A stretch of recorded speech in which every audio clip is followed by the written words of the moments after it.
Hello everyone, Sleck here, and today we are doing 7 tips and tricks to beat Desert Rush. So without further ado, number 1. Use the first strike materia. We had a little play here to see which materia might be beneficial, and the majority of them either didn't work or didn't really benefit the minigame. So in the end we settled on the first strike materia being the only viable materia that's going to actually give you any kind of benefit. That's not to say that it's not helpful. If you've got it leveled up, that extra charge of ATB right out of the gate is really handy still. But if you've got any materia that you've used that we've missed perhaps, let us know in the comments below. Number 2. Save your ATB charges for the larger boxes, especially the ones worth 1,500 points.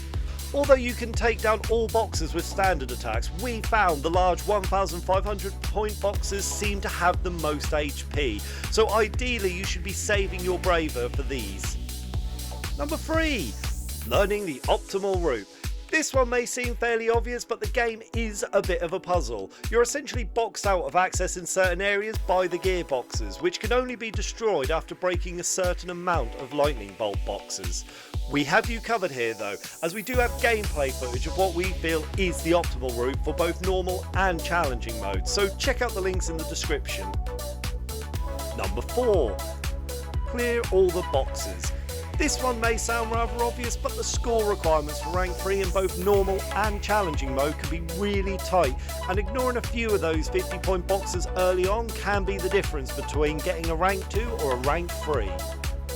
We also noticed in challenging mode that sometimes the boxes would despawn, not register points, or end up in difficult or even impossible to reach locations, so by destroying as many boxes as possible it will reduce the chances of you falling short of rank 3.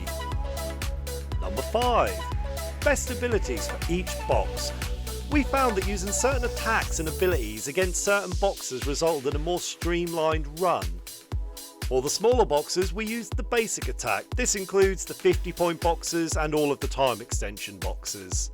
For the lightning bolt and gear boxes we would often use Punisher mode, but if you have the spare ATB and you don't see any of the 1500 point boxes around, you can also use Braver. And finally, as mentioned before, when dealing with the 1500 point boxes you want to be using Braver. You can take these down with standard attacks, but it takes forever. Number 6. Dodge and dash. As time is your enemy here, using circle to dodge and dash around the arena is going to increase your manoeuvrability massively and save you plenty of time. This is also really helpful when you reach the top of elevators so you don't end up falling back down by mistake. And finally, number 7. Don't waste time on unlit gearboxes.